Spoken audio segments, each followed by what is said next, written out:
To kowa ya saurara, labari ne na musamman zuwa ga 'yan Kannywood. Wannan irin labari? Na'am? Wannan irin labari? Iye? Wannan irin labari? Kace? Ba na fasan shirin. To ai labarin ne nake so na karanta yanzu. Ai da ganin sa kwaya sha. Ke? Ni zaki kalla ki ce kwayar sha? To wallahi sai in fasa karanta labarin ma. Faɗi menene?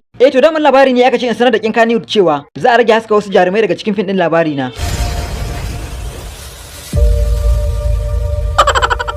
Kai na ka ji wannan magana? Ba faji ne ba, sako aka ma aka ce na faɗa muku. Saboda haka kowa ya kasance cikin shiri. Ƙarya kake. Ba fa ƙarya bane. Ƙarya kake. Gaskiya ne. Ƙarya kake. Gaskiya ne fa. Ƙarya kake. To shikenan naji. Ni dai wallahi na faɗa muku. Kowa ya kasance cikin shiri. Sai yau na ƙara tabbatar da kai tsohon dan iska. Oho, komai dai me zaka ce ka ce? Ni dai sako aka bin kuma na faɗa. Za a rage mutane a cikin fim din labari na.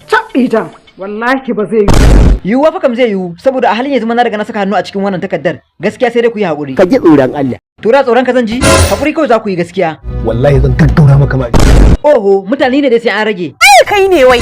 A ni fi sako aka bin, kuma kila ma kina ciki wallahi.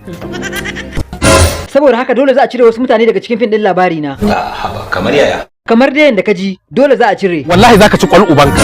Na'am. Wallahi zaka ci kwal ubanka. Kan balagi, wallahi gara na wure. Kuma mutane ne dai sai an rage. Ayo.